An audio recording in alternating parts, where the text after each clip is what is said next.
నమస్కారం, welcome to special debate. నేను VSR మూర్తి. Telangana cabinet విస్తరణ అప్పుడు ఇప్పుడు ఉంటూ అది పోస్ట్పోన్ అవుతూనే వస్తోంది. తెలంగాణ కేబినెట్ విస్తరణపై ఆశావహులకు మరోసారి నిరాశే మిగిలిందని చెప్పచ్చు. మంత్రివర్గ విస్తరణలో కొన్ని టెక్నికల్ సమస్యలున్నాయని, ఇప్పట్లో వాటిని సాల్వ్ చేయలేమని, దానికోసం కొంత టైం పడుతుందని టీపీసీసీ అధ్యక్షుడు మహేష్ కుమార్ గౌడ్ ఢిల్లీ సాక్షిగా కుండ బదలు కొట్టేశారు. దీంతో త్వరలోనే మంత్రులవుతామని కోటి ఆశలతో ఉన్న వారికి నిరాశే మిగిలింది. ఇక పనిలో పనిగా మంత్రివర్గ విస్తరణకు సంబంధించి ఏఐసీసీ ఇంకా కసరత్తు చేస్తూనే ఉందని, అది కొలిక్కి వచ్చిన తర్వాతే మంత్రివర్గ విస్తరణ ఉండవచ్చునని కూడా తెలియవస్తోంది. మరి మహేష్ కుమార్ గౌడ్ కేబినెట్లో మొత్తం 6 ఖాళీలు ఉంటే 4 ప్రస్తుతం భర్తీ చేయడానికి అవకాశం ఉందని, గత కొన్నాళ్లుగా తీవ్ర ప్రయత్నాలు కొనసాగుతున్నాయని ఆయన చెబుతున్నారు. అయితే అందులో నుండి 2 స్థానాలు తప్పకుండా బీసీ వర్గాలకు కేటాయిస్తామని, అలాగే 1 స్థానానికి మైనారిటీకి ఇస్తామని తాజాగా మహేష్ గౌడ్ వెల్లడించడం ఇప్పుడు గమనార్హం. మరి అసలు ఈ కాంగ్రెస్ గవర్నమెంట్ 15 నెలలు కొలువు తీరి 15 నెలలు అయింది. అయిన తర్వాత ఇప్పటి వరకు కూడా ఏంటంటే మంత్రివర్గ విస్తరణ అప్పుడు ఇప్పుడు అంటూ చెప్తూనే ఉన్నారు, కానీ దానికి కొలిక్కి తీసుకురాలేదు. అయితే ఇప్పుడున్న పరిస్థితుల్లో ఇప్పుడు ఎలాగా ఎప్పుడవుతుంది, అసలు అవుతుందా లేదా? ఉగాది అన్నారు, ఉగాది కాదు 4వ తారీఖు అన్నారు. మరి అవుతుందా లేదా అని తెలియచూడండి. దీని మీద అసలు ఏం జరుగుతుంది, రాజకీయంగా ఎటువంటి డెవలప్మెంట్స్ అవుతున్నాయో తెలుసుకోవడం కోసం మనకు జూమ్లో అందుబాటులో ఉన్నారు బండారు రామ్మోహన్ రావు గారు, ప్రముఖ రాజకీయ విశ్లేషకులు. నమస్కారం రామ్మోహన్ గారు. నమస్తే మూర్తి గారు. సార్, ఇది ఎలా చూడాలి? ఎందుకంటే కాంగ్రెస్ గవర్నమెంట్ కొలువు తీరి 15 నెలలు అయిన తర్వాత కూడా ఇప్పటికి కూడా ఏంటంటే కనీసం మంత్రివర్గ విస్తరణ అనేది కంప్లీట్ చేయకుండా ఇప్పుడు అప్పుడు అంటూ దాన్ని అలా సాగదీస్తూనే ఉన్నారు. అలాగే ఏంటంటే ఇవాళ మహేష్ కుమార్ గౌడ్ చెప్పారు 3 స్థానాలు భర్తీ చేస్తాం. అయితే 4వ స్థానంలో గందరగోళ పరిస్థితిలో ఉంది. అది ఎవరికి ఏంటి అనే పరిస్థితి తెలుస్తుంది.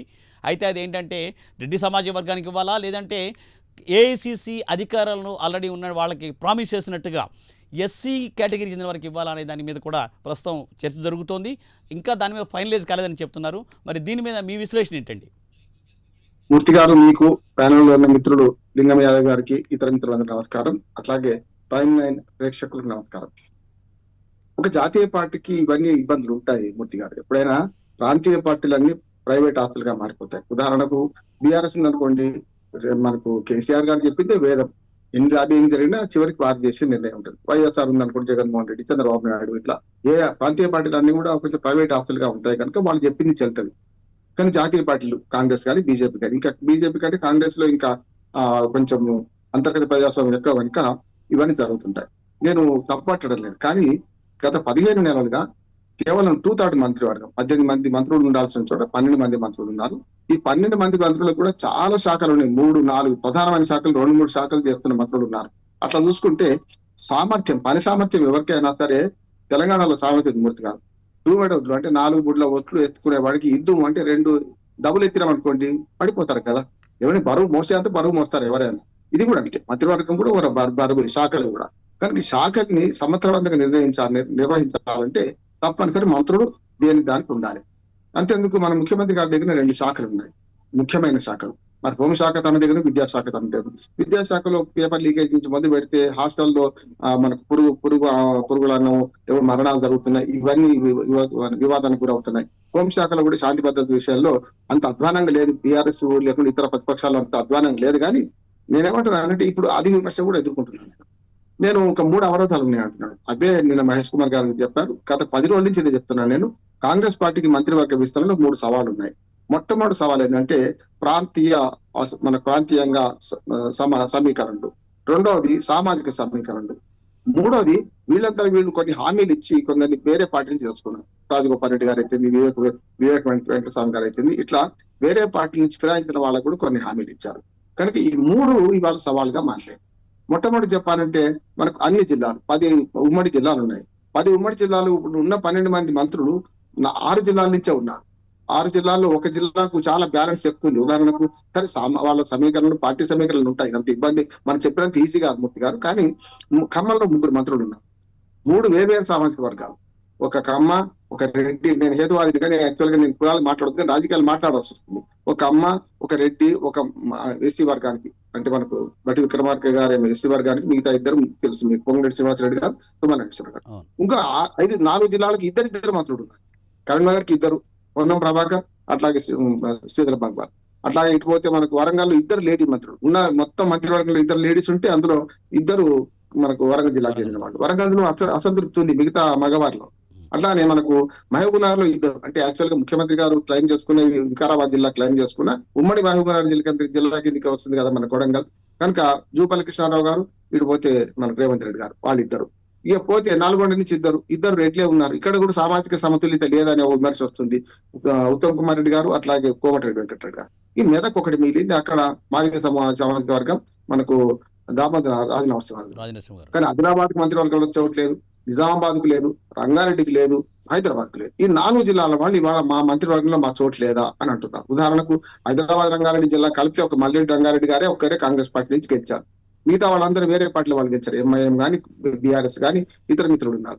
కనుక ఇప్పుడు ఏమవుతుందంటే, ఒకటి ప్రాంతీయ సమతుల్యతలు దెబ్బతీయాలంటే సుదర్శన్ రెడ్డి పోటీ పడుతున్నారు నిజామాబాద్ నుంచి. మరి ఒక రెడ్డి సామాజిక వర్గానికి ఒకటి ఇస్తే మిగతా రాజగోపాల్ రెడ్డికి వచ్చే అవకాశం లేదు కదా, అదొకటి. రెండవది సామాజిక సమీకరణ. అల్లే చెప్పేది సామాజిక సమీకరణలో సవాలు, పెద్ద సవాల్ ఏంటంటే ఆశావాహులు ఎక్కువ ఉన్నారు, పదవులు 6 ఉన్నాయి. 6లో కూడా ఎప్పుడు కూడా తెలంగాణలో ఇంకొక సామెత ఉంది, పెడతానంటే ఆశ, కొడతానంటే భయం ఉంటదట. ఇప్పుడు ఏమైతే 6కి 6 ఇచ్చేసిన అనుకోండి, కేల్కతం దుకాణం బంద్, ఖచ్చితంగా అసంతృప్తులు తిరుగుబాటు చేస్తారు. కనుక చేయకుండా ఉండాలి, ఆశ పెట్టి చంపాలి. కనుక ఒక 4 ఇచ్చి 2 ఆపుదాం అనుకుంటున్నారు. 4 కానీ సామాజిక వర్గాలు ఆశపడే వాళ్ళు 8 మంది ఉన్నారు. రెడ్లలో, బీసీలలో, ఎస్సీలలో, ఎస్టీలలో, ఈ 4 మళ్ళీ మైనార్టీ. కనీసం 6 పదవులను నింపితే కనీసం నేను చెప్పిన ఒక్కొక్కటని ఇచ్చే అవకాశం ఉంటుంది. కానీ ఏమైంది, ఉన్న 6 పదవులు నింపుతలేరు. ఉన్న 4లో 6 వర్గాలు పోటీ పడుతున్నప్పుడు ఖచ్చితంగా బీసీలకు మేమెంతో మాకంతా, ఇప్పుడు బీసీల జనాభా బట్టి అయితే మాకు ఇంకొక 3 పంతి పదవులు రావాలా ఈ మంత్రివర్గంలో అని బీసీలు అంటున్నారు. కానీ ఇది రెండో సవాల్. మూడోది, ఎన్నికల కన్నా ముందు హామీలు ఇచ్చి తీసుకొచ్చుకున్నారు వీళ్ళు ఇతరత్ర నాయకులు. వివేక్ వెంకటస్వామి గారు, అట్లాగే రాజగోపాల్ రెడ్డి గారు, వీళ్ళిద్దరు బీజేపీ నుంచి వచ్చిన వాళ్ళు కాకుండా ఇంక 2-3 హామీలు ఇచ్చారు. అంతేందుకు అద్దెకి త్యాగర్ గారు ఉన్నారు. 2 సార్లు ఒక రకంగా చెప్పారంటే ఓడిపోయాడు త్యాగం చేసి. ఈసారి ఆయన టికెట్ ఇస్తే గెలిచేది. ఈసారి కనుక టికెట్ ఇస్తే గెలిచేది. కనుక ఆయన అడ్డుపడే వాళ్ళు ఉన్నారు, పార్టీలోని శత్రువులు ఉన్నారు, ఆయనే స్వయంగా చెప్తున్నారు. ఇట్లాగే సంపత్ కుమార్ గారు 2014లో వచ్చేది, అందరూ పార్టీ ఫిరాయిస్తే 6 మిగిలారు, 6-7 మిగిలారు. 21 మంది గెలిస్తే 13 మంది చేసుకున్నారు టిఆర్ఎస్. కానీ ఆనాడు ఉన్న మిగిలిన 7 సంపత్ కుమార్ గారు చాలా సమర్థవంతంగా పనిచేశారు. ఒకటేమో బట్టి విక్రమార్క గారు, ఒకరు సంపత్ కుమార్ గారు. 2 ఎస్సీలో 2 వర్గాలకు, 2 కులాలకు పెద్ద సామాజిక వర్గాలు ప్రతినిధులు వాళ్ళు. మరి సంపత్ కుమార్ ఆశపడుతున్నారు. ఇట్లా చూస్తే మూర్తి గారు, చివరికి ఒక మాట చెప్పి ముగిస్తాను.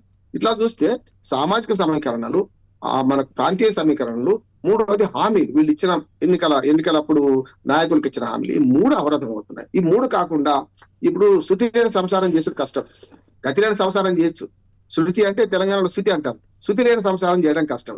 కనుక ఏమైంది, ఇన్ని వర్గాలు, ఇన్ని కులాలు, ఇంతమంది ఒత్తిళ్లు. రేవంత్ రెడ్డి గారిది ఏమీ సాగుతలేదని కూడా అంటున్నాను, నేను దాన్ని అంగీకరిస్తలేను. ఎందుకంటే రేవంత్ రెడ్డి అంతే సాగితే మరి మిగతా వాళ్ళు ఏం కావాలి? కాంగ్రెస్ పార్టీ మొదటి నుంచి మహాసముద్రం. ఇవన్నీ వర్గాలు, కులాలు, ప్రాంతాలు అన్ని సమీకరణ చూసుకొని చెయ్యాలి. మీనాక్షి నటరాజన్ వచ్చిన తర్వాత కొంత అభిప్రాయ సేకరణ బాగా జరిగింది, పైకి తీసుకెళ్లారు, చెప్పారు. వాటిలో సందిగ్ధం ఏముందంటే, వాళ్ళ మహేష్ కుమార్ గారు మనకు పిసిసి అధ్యక్షుడు కుండ బదులు కొట్టేశారు, ఇప్పుడు అందులో కాదన్నాడు, లొల్లి లేదు. నేను ఇంకోటి చెప్తున్నా, ఉగాది కన్నా ముందు ఎవరు అమావాస్య ముందు ఎవరు చేయరు. ఉగాది తర్వాత కూడా మనకు సాంప్రదాయం తెలుగు రాష్ట్రాలు ఏంటంటే శ్రీరామనవమి మెల్లదాకా మంచి పనులు చేయరు, రాముని లగ్గం కావాలంటారు. కనుక రాముని లగ్గం అయినాకనే శుభముహూర్తం వస్తుందో, మరి రామ కళ్యాణం అయినాకనే వస్తుందో చూద్దాం, నష్టమేం లేదు. కానీ ఒక్కటే ప్రజల కోరిక ఏంటంటే, ఈ మంత్రివర్గం ఒక్కటే సమస్య కాదంటున్నాడు, 6 హామీలు దాని సంగతి అంటున్నారు ప్రజలు. దాంతో ఇప్పుడు కాంగ్రెస్ పార్టీలో లింగం యాదవ్ గారు బాగా తెలుసు, కాంగ్రెస్ పార్టీలో కూడా అసంతృప్తి ఉంది. ఏంటంటే ఇంకా కార్పొరేషన్ పదవులు నింపుతలేరు. నింపిన కార్పొరేషన్ చైర్మన్లకు కూడా ఒక ఆఫీసు లేదు, ఒక కారు లేదు, ఒక సిబ్బంది లేరు నింపిన వాళ్ళకు. మూడోది ఏంటంటే కింది స్థాయి కార్యకర్తలు. కాంగ్రెస్ పార్టీ 10 ఏళ్ల తర్వాత అధికారంలోకి వచ్చింది, 2014 తర్వాత 10 ఏళ్లకు అధికారంలోకి వచ్చింది. మరి కింది స్థాయిలో దేవాలయ కమిటీస్ ఉన్నాయి, మార్కెట్ కమిటీలు ఉన్నాయి, అసైన్మెంట్ కమిటీస్ ఉన్నాయి, ఆహార సలహా సంఘాలు ఉన్నాయి. ఈ చిన్న వాటిని కూడా వేయకపోతే మా పెత్తనం ఎప్పుడు పుణ్యకాలం కాస్త గడిచిపోతుంది, ఇంకో 3 ఏళ్లే మిగిలింది. మరి 3 ఏళ్లకే కదా ఇప్పుడు రేపు వచ్చేది 2 సంవత్సరాలకు కదా కార్పొరేషన్ చైర్మన్ వీళ్ళేసేది. కనుక మా మేరా నంబర్ కాబాయాగా అని కింది స్థాయి కార్యకర్తలు ఎదురు చూస్తారు. ఇన్ని సవాళ్ల మధ్యన మంత్రివర్గం విస్తరణ అనేది ఇంకా పెద్ద సవాలని నేను అనుకుంటున్నాను. ఇది నేను మిగతా ప్రతిపక్షాల నేను విశ్లేషకుడికి ఏమంటున్నా అంటే, ఈ సవాళ్ల మధ్యన కొంత కష్టమే ఉంటది, కానీ ఎప్పుడైనా చేయాల్సిందే, కానీ ఎప్పుడో కుండ బదులు కూడా చేయాల్సిందే అన్న బాధ్యత వీళ్ళ మీద నేను అంటున్నాను. తప్పనిసరిగా రామ్మోహన్ గారు మీరు చెప్పినట్టుగా తప్పనిసరిగా ఏంటంటే శ్రీరామనవమి వచ్చేసరికి ఆ ముహూర్తం సుముహూర్తం వస్తుంది తప్పనిసరిగా ఆశిద్దాము. అయితే మనతో పాటు ఇప్పుడు జూమ్లో జాయిన్ అయ్యారు లింగం యాదవ్ గారు. నమస్కారం అండి లింగం యాదవ్ గారు, welcome to special debate. So లింగం యాదవ్ గారు కాంగ్రెస్ అధికార ప్రతినిధిగా ఉన్నారు. So welcome sir. So sir, ఎప్పుడు జరుగుతుంది? ఇప్పుడు అంటారు అప్పుడు అంటారు. ఏంటంటే ఇప్పుడు సార్ చెప్పినట్టుగా ఏంటంటే రామ్మోహన్ గారు చెప్పినట్టే శ్రీరామనవమి వచ్చేసరికి ఆ సుముహూర్తం వస్తుంది, రాముడు లగ్గం అవ్వాలని అంటున్నారు. మరి అంతేనా, లేకపోతే ఈవేళ మహేష్ కుమార్ గౌడ్ గారు చెప్పినట్టుగా ఏంటంటే ముగ్గురికి ఆల్రెడీ కన్ఫర్మ్ అయిపోయాయి, అయితే ఒకటి మాత్రం ఉంది, అది ఎవరు ఏంటి అనే సస్పెన్స్ ఉంది ప్రస్తుతానికి. అదేంటంటే సామాజిక సమీకరణాలా, లేకపోతే ఏంటంటే ఒక పర్టికులర్ వర్గానికే ఇస్తారా, లేదంటే హామీ ఇచ్చినట్టుగా అధిష్టానం హామీ ఇచ్చినట్టుగా ఆ పర్టికులర్ పర్సన్స్కి ఇస్తారా అనేది తేలాల్సి ఉంది. మరి దీనిపై మీ అభిప్రాయం ఏంటి సార్? నమస్తే అండి, గుడ్ ఈవినింగ్. నమస్కారం. మీకు అదే ప్రేక్షకులకు అదేవిధంగా పెద్దలు రామ్మోహన్ గారికి. డెఫినెట్ కూడా కాంగ్రెస్ ప్రజా ప్రభుత్వం ఇవాళ గౌరవనీయ ముఖ్యమంత్రి రేవంత్ రెడ్డి గారి ఆధ్వర్యంలో అభివృద్ధి, సంక్షేమము, సామాజిక న్యాయ ధ్యేయంగా నిరంతరం ప్రజలకు అందుబాటులో ఉండి వాళ్ళ పరిపాలన జరుగుతున్నటువంటి సందర్భం మనకు కనబడుతుంది. అదేవిధంగా మీరు అన్నట్టు మంత్రివర్గం డెఫినెట్ కూడా కాంగ్రెస్ పార్టీలో ఆశావాహులు ఎక్కువ ఉంటారు. ఎందుకంటే కాంగ్రెస్ పార్టీ ఇంటర్నల్ డెమోక్రసీ, అంతర్గత ప్రజాస్వామ్యం ఎక్కువ ఉంటది, స్వేచ్ఛ కూడా ఎక్కువ ఉంటది. ప్రతి వ్యక్తులు అంటే ఎమ్మెల్సీ ఎవరైనా కూడా మేము మంత్రులు కావాలనే ఓపెన్ గా స్వేచ్ఛ నిర్భయంగా చెప్పుకునే అవకాశం కూడా ఇవాళ కాంగ్రెస్ పార్టీలో ఉంటది. మీరన్నట్టు డెఫినెట్ కూడా ఇవాళ కాంగ్రెస్ పార్టీ అన్ని ఆలోచించే, ఇవాళ చాలా మంది కాంగ్రెస్ పార్టీలో ఎమ్మెల్యేలు అందరూ కూడా సమర్థులే. డెఫినెట్ కూడా అన్ని ఆలోచించి ప్రాంతీయ సమానతలు, అదే విధంగా సామాజిక న్యాయాన్ని పాటిస్తూ తొందరలోనే ఇప్పుడే పెద్దలు అన్నట్టు డెఫినెట్ కూడా ఇవాళ మంచి ముహూర్తం. ఎందుకంటే వాళ్ళకి మంత్రివర్గ విస్తరణ చేసుకుని డెఫినెట్ కూడా అన్ని ఆలోచించి తొందరలోనే ఇవాళ మంత్రివర్గ విస్తరణ కూడా జరుగుతుంది. నేను ఏమంటున్నా అంటే దీనితో పాటు ఇవేదైనా కొన్ని ఈక్వేషన్ల, ఎందుకంటే అకార్డింగ్ టు ఇండియన్ కాన్స్టిట్యూషన్ మనం 15% అంటే 18 మెంబర్స్ వరకే మనం మంత్రులుగా నియమించుకునే అవకాశం ఉంది. ఇవాళ చాలా మంది ఆశాభావం ఉంటారు. ఇవాళ మిగతా పార్టీలలో ఆ అవకాశాన్ని కూడా చెప్పుకునే స్వేచ్ఛ కూడా ఉండదు. ఇవాళ బీజేపీ, బీఆర్ఎస్ లాంటి పార్టీలలో నాకు ఇవ్వండి అని అనుకునే స్వేచ్ఛ కూడా ఉండదు అక్కడ. ఇక్కడ కాంగ్రెస్ పార్టీలో ఆ స్వేచ్ఛ ఎక్కువ ఉంటది. అయినా కూడా కొన్ని పరిమితులు ఉంటాయి కాబట్టి మనం 15% వరకే మనం టోటల్ లోవర్ హౌస్ ఉన్నటువంటి మెంబర్స్ కు అంతవరకే మనం ఇవాళ మంత్రులుగా నియమించుకునే అవకాశం ఉంది రాజ్యాంగం ప్రకారం. ఒకవేళ ఎవరైనా కూడా ఏదైనా ఈక్వేషన్ ద్వారా మంత్రులుగా అవకాశం కనుక దొరకపోతే వాళ్ళని పార్టీ ఏ విధంగా ఇతర పార్టీ పదవులను ఏ విధంగా గౌరవించాలో కూడా ఇవాళ పార్టీకి తెలుసు. నేను ఒక ఎగ్జాంపుల్ చెప్తాండి. మొన్న కర్ణాటకలో జరిగినటువంటి ఒక చిన్న ఎగ్జాంపుల్ చెప్తా. గతంలో మనకు తెలంగాణకి ఇన్ఛార్జిగా ఉన్నటువంటి బోసురాజ్ అనే వ్యక్తి అక్కడ ఉన్నటువంటి ఈక్వేషన్ లో ఎమ్మెల్యే టికెట్ ఇవ్వలేదు పార్టీ. ఎందుకంటే అక్కడ లోకల్ ఉన్నటువంటి కొన్ని సామాజిక సమీకరణలో భాగంగా సో పార్టీ అధికారంలోకి వచ్చిన తర్వాత ఎమ్మెల్సీ చేసి మంత్రిని చేసింది. అంటే నేను ఒక ఎగ్జాంపుల్ చెప్తున్నా, కాంగ్రెస్ పార్టీని నమ్ముకుంటే ఏ విధంగా ఉంటది అని. డెఫినెట్ కూడా చాలా మంది అవకాశవాదులు అవకాశం కోసం ఎదురు చూస్తున్నారు. వాళ్ళందరూ కూడా మంత్రిని కావాలనుకుంటారు, తప్పు లేదు అందులో కూడా. ఇప్పుడు మీరు చెప్పినట్టుగా ఇప్పుడు కాంగ్రెస్ పార్టీని నమ్ముకునే మల్లెడ్డి రంగారెడ్డి గారు ఇప్పుడు ఏంటంటే హైదరాబాద్ చుట్టుపక్కల ప్రాంతానికి ఆయన ప్రాతినిధ్యం వహిస్తూ ఉన్నారు. అదే రేపు రాబోయే స్థానిక సంస్థల ఎన్నికల్లో కూడా కాంగ్రెస్ పార్టీ తనదైన ముద్ర చూపించాలనుకుంటే ఏంటంటే ఇక్కడ మంత్రివర్గంలో ఇవ్వాలని చెప్పి, అలాగే ఆయనకి కానీ లేదంటే ఇంకెవరికైనా సరే స్థానిక సంస్థల ఎన్నికల చుట్టుపక్కల హైదరాబాద్ దాని చుట్టుపక్కల ఎమ్మెల్యేకి ఇవ్వాలని జానారెడ్డి గారు కూడా లేఖ రాసిన సందర్భం ఇప్పుడు మనం చూసాం. మరి దాని మీద మీరేమంటారు? మరి కాంగ్రెస్ పార్టీ ఎటువంటి నిర్ణయం తీసుకోబోతుంది అనుకుంటున్నారు? నేను అదే అంటే డెఫినెట్ కూడా వాళ్ళ కాంగ్రెస్ పార్టీ అంటే సామాజిక న్యాయంతో పాటు వాళ్ళ పెద్దలు ఇప్పుడే చెప్పారు కొన్ని జిల్లాలలో ఎక్కువ ప్రాధాన్యత ఉంది. డెఫినెట్ కూడా ఏదైతే జిల్లాలకు ప్రాధాన్యత లేదో అవి కూడా కాంగ్రెస్ పార్టీ అన్ని ఆలోచించి ఒక సమిష్టి నిర్ణయం తీసుకుంటది. వాళ్ళ ముఖ్యమంత్రి గారు, పీసీ ప్రెసిడెంట్, కాంగ్రెస్ అధిష్టానం, ఏఐసీసీ పెద్దలు అందరూ కలిసి ఒక నిర్ణయాన్ని తీసుకుంటది. ఎక్కడ కూడా ఇవాళ ఏకపక్షంగా నిర్ణయాలు కాంగ్రెస్ పార్టీలో జరగవి. డెఫినెట్ కూడా అందరి ఆమోదయోగ్యమైనటువంటి నిర్ణయాలే కాంగ్రెస్ పార్టీలో జరుగుతుంది. తొందరలో నేను ఏమంటున్నా అంటే ఇవాళ కొంతమంది దాంట్లో కూడా అవాకులు చెవాకులు పెడుతున్న మినిస్టరే. మరి బీఆర్ఎస్ పార్టీ మొదటి 2014 నుంచి 18 వరకు ఒక ఉమెన్ మినిస్టర్ క్యాబినెట్ లో లేరండి. ఇవాళ అదే విధంగా రెండోసారి కేసీఆర్ ముఖ్యమంత్రి అయిన తర్వాత దాదాపు 3 నెలల వరకు ఒకరే ఉన్నారు. ఒకటే మహమ్మద్ అలీ మినిస్టర్, కేసీఆర్ ఒక్కరితోటి గవర్నమెంట్ నడిపించారు. నేనేమంటే క్రిటిసైజ్ చేయడానికి నేను చెప్పట్లేదు. ఇవాళ కొన్ని డెఫినెట్ కూడా ఇవాళ మేము ఆల్రెడీ ఇవాళ కొంత 6 మెంబర్స్ వేకెన్సీ ఉన్నాయి.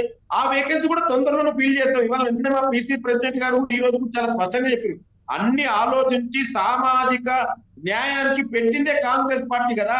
ఇవాళ మీరు చూశారు, నిన్ననే ఢిల్లీలో కూడా ధర్నా చేశాం. మన అసెంబ్లీలో బీసీలకు 42% రిజర్వేషన్ స్థానిక సంస్థలు ఇవ్వాలని ఇవాళ అసెంబ్లీలో బిల్లు పాస్ చేయడం జరిగింది. ఇవాళ పార్లమెంట్ లో కూడా అదే విధంగా చేయాలని కూడా డిమాండ్ చేస్తున్నాం. ఇవాళ ఎస్సీ, ఎస్టీ, బీసీ, మన మైనారిటీలు అన్ని వర్గాలకు కూడా, మహిళలకు కూడా న్యాయం చేసేది ఏకైక పార్టీ కాంగ్రెస్ పార్టీ. తొందరలోనే మినిస్టర్ ఎక్స్పాన్షన్ కూడా ఉంటది. అన్ని ఆలోచించి అందరి ఏకాభిప్రాయంతో సామాజిక సమీకరణలను దృష్టిలో పెట్టుకొని ఇవాళ మంత్రి మండలి విస్తరణ జరగబోతుంది. రైట్ లింగం యాదవ్ గారు, అయితే ఏంటంటే అలాగే అధిష్టానం మరి కొందరికి హామీ ఇచ్చింది కూడా, హామీలు కూడా తప్పనిసరిగా పరిగణలోకి తీసుకుని అవి కూడా నెరవేరుస్తారంటారా? నేను అదే చెప్తున్నాండి. డెఫినెట్ కూడా ఇవాళ కాంగ్రెస్ పార్టీలో అంతర్గత ప్రజాస్వామ్యం ఉంటది. వాళ్ళే కాదు, హామీ ఇచ్చిన వాళ్ళే కాదు, హామీ ఇవ్వడం కూడా చాలా మంది పొటెన్షియల్ ఎమ్మెల్యేలు ఉన్నారు. నేను ఏమంటున్నా అంటే అందరిని కూడా ఆలోచించి నిర్ణయం తీసుకుంటే, ఒకవేళ ఇన్ కేస్ ఎవరికైనా ఈక్వేషన్ లో భాగంగా మినిస్టర్ గా అకామిడేట్ చేయకపోతే, నేను ఇంతకుముందుకే ఉదాహరణ చెప్పాను, వాళ్ళని ఇంకే ఏ విధంగా వాడుకో పార్టీ పరంగా ఇవ్వాలన్నా, లేదా ఇంకే ఏ విధంగా వాళ్ళ సేవలు పార్టీకి ఉపయోగించుకోవాలో కాంగ్రెస్ పార్టీకి తెలుసు. మాకు అంటున్నా నేను, ఎక్కడ కూడా కాంగ్రెస్ పార్టీ నమ్ముకున్న నాయకులకు, కార్యకర్తలకు అన్యాయం జరగదనేది మన కాంగ్రెస్ పార్టీ ప్రూవ్ చేసింది. డెఫినెట్ కూడా అలాంటిది ఏది అందరినీ కలిసికట్టుగానే నిర్ణయాలు జరుగుతుంటాయి. రామ్మోహన్ గారు, ఇప్పుడు కాంగ్రెస్ పార్టీ గతంలో భిన్నంగా ఇప్పుడు వ్యవహరిస్తుంది. తప్పనిసరిగా లింగం యాదవ్ గారు చెప్తున్నారు ఏంటంటే కాంగ్రెస్ పార్టీ సమన్యాయం చేస్తుంది, అలాగే సామాజిక సమీకరణాలు చేస్తుంది అని అంటున్నారు. మీరు సీనియర్ రాజకీయ విశ్లేషకులుగా తప్పనిసరిగా కాంగ్రెస్ పార్టీలో గతంలో అలాంటి అనుభవాలు ఉన్నాయా? ఇప్పుడు తప్పనిసరిగా అలా జరిగే అవకాశాలు ఉన్నాయా? మీ అభిప్రాయం? ఖచ్చితంగా మూర్తి గారు, అంటే మీరు అన్నారు కనుక, సీనియర్ పాత్రికేయులు అన్నారు కనుక, సరిగ్గా నేను పాత్రికేయ వృత్తిలో ప్రవేశించి 50 సంవత్సరాలు. 75లో ఇందిరాగాంధీ గారు ప్రధానమంత్రిగా ఉన్నప్పుడు డీకే బారువా అని జాతీయ అధ్యక్షుడు, ఆయన ఏమన్నాడు, ఇందిరా ఇండియా, ఇండియా ఇందిరా అంటే ఆంధ్రప్రదేశ్ గోరాశాస్త్రి గారు ఎడిటర్ గా ఉన్నప్పుడు నేను వ్యాసం రాశాను. ఫస్ట్ వ్యాసం నాదండి. అయ్యా, ప్రజలు న్యాయ నిర్ణేతలు, ఇందిరా ఇండియా కాదు, ఇండియా ఇండియా, ఇండియాలో ప్రజలు ఉన్నారు కనుక ప్రజలు సుప్రీం అని అన్నాడు, వ్యాసం రాశారు. అప్పటి నుంచి 50 సంవత్సరాలు పూర్తవుతుంది. మిమ్మల్ని పిలుచుకుంటాను ఈసారి. ఈ సంవత్సరం నేను 50వ వార్షికోత్సవం జరుపుకుంటున్నాను, స్వర్ణోత్సవం. కనుక నేనేమంటున్నానంటే, కాంగ్రెస్ పార్టీ గురించి అడిగారు అని చెప్తున్నాను. కాంగ్రెస్ పార్టీది ఒకటేంటి, అంతర్గత ప్రజాస్వామ్యం కొంచెం మితిమీరుతుంది ఒక్కోసారి. రెండోది ఏంటంటే, అంతర్గత ప్రజాస్వామ్యం పేరు మీద వాళ్ళు అధికారంలో ఉన్నప్పుడు ఏమో కొట్లాడుకుంటారు, అధికారం లేనప్పుడు కలుస్తారు. చూడండి, ప్రతిపక్షంలో ఉన్నప్పుడు ఎన్నికలు వచ్చినప్పుడు తప్పనిసరి వాళ్ళు ఎన్నికలు ఈ గెలుపు ఏంటంటే అందరూ కలిసి కలిసికట్టుగా పోరాడారు. కానీ అధికారం వచ్చినాక కొట్లాడుకుంటారు, సమస్య అక్కడ వస్తుంది. నేను స్పష్టంగా చెప్తున్నాను, లింగం యాదవ్ గారిని అడిగింది ఏంటంటే, కింది స్థానిక ప్రభుత్వాలలో ఉన్న చాలా పదవులు ఉన్నాయి కదా కింది స్థాయిలో, అవి నింపుకుంటూ వస్తే ఎప్పుడు కార్యకర్తలు అసంతృప్తి పోతుంది. చెప్పాను కదా సార్, అసైన్మెంట్ కమిటీస్, మనకు మన ఆహార సలహా సంఘాలు, లేకపోతే దేవాలయ కమిటీలు, మార్కెట్ కమిటీ డైరెక్టర్లు, ఇట్లాంటివి నింపుకుంటూ పోయిన అనుకోండి, ఇంత మీ మద్దతు పెరుగుతుంది. ఇప్పుడు ఏమైందంటే, కొట్లాట అంతా 6 మంత్రి పదవుల కోసమేనా అని వస్తుంది. రెండోది కూడా ఏమంటున్నానంటే, విధాన మండలి, ఇంతకుముందు లింగం యాదవ్ గారు చెప్పారు, నేను అడ్వకేట్ కూడా చెప్తున్నాను. ఇక్కడ 2 ఉన్నాయి. విధాన మండలి కలిస్తే 139 సీట్లు ఉన్నాయి. 119 40 అవి 139 సీట్లు ఇవాళ మొత్తం రాష్ట్రం 160, ఈ 120, 60, 159 సీట్లు ఉన్నాయి. ఈ 159లో ఓన్లీ విధానసభనే మాత్రమే ఉందా? దారిన పోయే దానయ్య కూడా మంత్రివర్గాన్ని, కేంద్రంలో కానీ రాష్ట్రంలో కానీ దారిన పోయే దానయ్య కూడా మంత్రివర్గంలో స్థానం ఇవ్వచ్చు. తర్వాత వాళ్ళు ఎమ్మెల్సీను చట్టసభలో 6 నెలల్లో ఎన్నుకోవాలి. ఇక్కడ ఏమైతుందంటే, కేవలం విధానసభ గురించే మాట్లాడుతున్నారు. ఇప్పటిదాకా మొత్తం అంతా ఇప్పుడు మనం ఈ పేర్లని విధానసభ ఒక్క కోదండరామ్ గారు తప్పితే, అంతే కదా. అటువంటి అప్పుడు మరి విధాన మండలి 40 మంది ఎన్నికైంది కదా, వాళ్ళల్లో దాదాపు 25 మంది దాకా ఎమ్మెల్సీలు వీళ్ళు కాంగ్రెస్ పార్టీకి ఉన్నారు కదా. మొన్న గెలిచిన వాళ్ళని చూసుకుంటే, మరి ఆ సగం మంది ఎమ్మెల్సీలు ఉన్నప్పుడు అందులో నుంచి కూడా కనీసం 4 పదవులను ఇయ్యరా అనే సమస్య వస్తుంది. ఎందుకంటే 25% అంటున్నాడు. విధాన మండలి నుంచి 25 తీసుకోవాలి, విధానసభ నుంచి 75 తీసుకోవాలి. కాదు 80-20 అయినా ఒక 2-3 వస్తారు కదా, ఆ వైపు ఎందుకు ఆలోచించడం లేదు అంటున్నాడు. అంటే వాళ్ళు కాంగ్రెస్ పార్టీ ఉంది కదా, అంతకుముందు టీఆర్ఎస్ ఉన్నప్పుడు ఇదే మాట్లాడినాను నేను. ఇంకొక మాట చెప్తాను, ఇప్పుడు జాతీయ పార్టీ రాజకీయాలు ఏముంటాయంటే, కొన్నిసార్లు తప్పుడు సమాచారం పోతుంది. లింగం యాదవ్ గారు చాలా మంచి కార్యకర్త, మంచి నాయకుడు, బాగా చేస్తుంటాడు. నేను వ్యతిరేకంగా తీసుకుపోయి అక్కడ చెప్తుంటారు. దానిలో ఒకసారి మైనస్ అవుతాయి. అవునండి. గతంలో కాంగ్రెస్ పార్టీ రాజకీయాల గురించి ఒక్క మాట చెప్పి ముగిస్తాను. ఉమ్. గతంలో మనకు సంజయ్ రాయ్ గారు ముఖ్యమంత్రిగా ఎంపిక కాగానేనట దామోదర సంజయ్. అధిష్టాన వర్గానికి ఓ ఫిర్యాదు పోయిందట. ఏమని అంటే అవినీతి పరుడు అని చెప్పి. అట్లనా అని చెప్పి వాళ్ళకి ఏం తెలియదు కనుక ప్రతినిధిని పంపించిందట. నేను కర్నూలు జిల్లాలో వాళ్ళ ఊరికి వెళ్ళాను. మనకు మన సంజయ్ గారి ఊరికి 4-5 సార్లు వెళ్ళాను. ఒక చిన్న ఇప్పటికీ సిమెంట్ రేకులు ఉన్నాయి. ఆనాడు పూరి గుడిసెండేదట. ఆ పరిశీలకుడు వెళ్ళి ఆ ఊరికి తీసుకపోతే ఇల్లు చూపెట్టి ఎక్కడ తీసుకొచ్చారన్నాడట. సంజయ్ గారు ఇల్లేదు సార్ అంటే వాళ్ళ అమ్మ అన్నదట, బిడ్డ నాకు ముఖ్యమంత్రి అయితే నా కొడుకు ఏమైనా జీతం పెరుగుతుందా బిడ్డ అన్నదట. వెంటనే ఆ వచ్చిన అక్కడి నుంచి పరిశీలకుడు బుద్ధి లేదు వీళ్ళకు కంప్లైంట్ చేసిన వాళ్ళకు దీని మీద ఎంక్వైరీ అవసరం లేదు, ఇల్లు చూసి తెలిసింది నాకు, వాళ్ళ తల్లిని చూసి తెలిసింది నాకు, పొయ్యిల కట్ట పెట్టుకు వంట చేస్తుందట. అంటే సంజయ్ గారు లాంటి మహానుభావుల మీద కూడా ఫిర్యాదులు ఇచ్చిన సంస్కృతి కాంగ్రెస్ ఇది. నేను కాంగ్రెస్ మొత్తం అట్లా ఉంటుంది అంటలేదు, నేను చెప్తున్నా, ఒక ఉదాహరణ చెప్తున్నాను. కనుక ఇవాళ చాలా మంచి వాళ్ళ మీద కూడా కంప్లైంట్స్ పోతుంటాయి. కానీ దీన్ని తీసుకుపోయే మధ్యవర్తి ఉంటారే. ఇప్పుడు దేవుడు వరం ఇచ్చిన పూజారి వరం ఇయ్యడని మొన్నదాకా ఆ అమ్మగారు ఉంది, వారి మీద చాలా ఆరోపణలు వచ్చినాయి. ఇప్పుడు కొత్త దేవత వచ్చింది. ఈమె కొంచెం చాలా సమజ్దారు, చాలా నిజంగా చెప్పాలంటే ఆమె మంచిది కాదంటలేదు. రాజుగారి భార్య, పెద్ద భార్య మంచిదని, చిన్న భార్య మంచిది కాదని కాదు, కానీ ఈమె వాడికంటే కూడా సమర్థురాలు, రాహుల్ గాంధీకి దగ్గర ఉన్నారు. ఆమె ఎట్లా చెప్పిండ్రో మొత్తం మీద అన్ని చెప్పినా కూడా రాహుల్ గాంధీకి ఒక పెద్ద సమస్య అంటున్నాడు. మంత్రివర్గ విస్తరణలో ఇన్ని నేను చెప్పాను కదా, జిలేబీకి చక్కెర అంటాం తెలంగాణలో. ఈ జిలేబీకి చక్కెర ఉన్నది, దీన్ని ఎట్లా బయట పడాలి? జిలేబీ ఎన్ని మలకలు ఉంటుందో ఈ మంత్రివర్గ విస్తరణలో అన్ని మలకలు ఉన్నాయి. అయితే ఏం చేయాలంటే కింది నుంచి కొట్టుకరన్నమాట. నేను అధిష్టాన వర్గానికి సలహా ఇస్తుంది అంటే ఒక సీనియర్ విశ్లేషకుడుగా కింది నుంచి కొట్టుకరండి, మొదలు పదవులు ఇచ్చుకుంటూ పోండి. అప్పుడేమో అంటే అసంతృప్తి చల్లారుతుంది, మీ కార్యకర్తలు మిమ్మల్ని ఆదుకుంటారు. మీరు తప్పు నిర్ణయం తీసుకున్నా కార్యకర్తలు నిలబడతారు. ఎప్పుడు కూడా మీరు చెప్పినట్టుగా ఏంటంటే చాలా సీనియర్స్ ఉన్నారు కాంగ్రెస్ పార్టీలో, వాళ్ళకి ఫీడ్బ్యాక్ తీసుకోకుండా ఏంటంటే వాళ్ళ ప్రతిభను ఆధారంగా తీసుకోమంటున్నారు. మరి లింగం యాదవ్ గారు మీరేమంటారు? మరి ప్రతిభనికి కొలమానమా, గీటురాయా? తప్పనిసరిగా వచ్చే మంత్రివర్గ విస్తరణలో ప్రతిభనే తీసుకుంటారా? సామాజిక సమీకరణాలతో పాటు అలాగే పార్టీ అధిష్టానం ఇచ్చిన హామీలను అమలు చేస్తూ మీరేమంటారు దీని మీద? డెఫినెట్ గా అండి, డెఫినెట్ కూడా వాళ్ళ కాంగ్రెస్ పార్టీలో ఉన్నటువంటి ఎమ్మెల్యేలు ఇంతకుముందు కూడా చెప్పినటువంటి పెద్దలు ఇప్పుడే మళ్ళీ చెప్పారు, ఎమ్మెల్సీలలో కూడా చాలా మంది సమర్థులు ఉన్నారు. వాళ్ళతో పాటు సామాజిక న్యాయానికి కూడా ఇవాళ కాంగ్రెస్ పార్టీ పెట్టింది పేరు.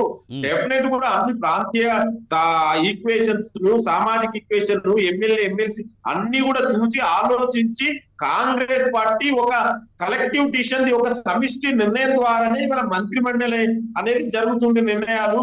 ఇవాళ మీరు చూడండి, ఇవాళ మా ముఖ్యమంత్రి గారు, ఇవాళ కాంగ్రెస్ పార్టీ నుంచి ముఖ్యమంత్రి రేవంత్ రెడ్డి గారు ఒక సామాజిక వర్గం, అదే విధంగా పిసిసి అధ్యక్షుడు ఇవాళ ఒక బీసీ సంబంధించినటువంటి వ్యక్తి, డిప్యూటీ సీఎం ఒక దళిత సామాజిక వర్గానికి సంబంధించిన వ్యక్తి, ఇవాళ మా జాతీయ నాయకుడు కూడా ఒక దళిత సామాజిక వర్గానికి సంబంధించిన వ్యక్తి. అంటే నేను ఏమంటున్నానంటే అన్ని కూడా ప్రాంతీయ ఈక్వేషన్స్, సోషల్ ఈక్వేషన్ అన్ని కూడా చూచి ఆలోచించి సమర్థతను కూడా పరిగణలోకి తీసుకొని అన్ని కూడా ఆలోచించే నిర్ణయాలు జరుగుతాయి అంటున్నాను. ఒకవేళ ఇన్ కేస్ నేను మళ్ళీ ఎవరికైనా కూడా ఏదైనా, ఎందుకంటే చాలా మంది ఆశావాదులు ఉంటారు, అందరికీ న్యాయం జరగకపోతుంది, అందరికి మనకు తెలుసు. ఎంత చేసినా కూడా మనం ఇంకొక 6 మెంబర్స్ పార్టీ పదవులు కూడా ఇవ్వనట్టు సార్ రామ్మోహన్ రావు చెప్తున్నారు. అది మంచి సలహానే. అన్నిందరికీ పార్టీ పదవులు అలాగే పార్టీలోనూ అలాగే ఏంటంటే దీంట్లో చిన్న చిన్న పదవులు ఇవ్వడం వల్ల సంతృప్తిపరచని చెప్తున్నారు. తప్పనిసరిగా అలాంటి పాసిబిలిటీ చూస్తే తప్పనిసరిగా అందరినీ సంతృప్తిపరిచే అవకాశం ఉంటుంది. Anyway sir, thank you Rammohan Rao garu, thanks లింగం యాదవ్ గారు, థ్యాంక్స్ ఫర్ జాయినింగ్. ఇది ఇవాళ డిజిటల్ డిబేట్. మరి మరో డిబేట్లో మళ్ళీ కలుద్దాం. నమస్తే.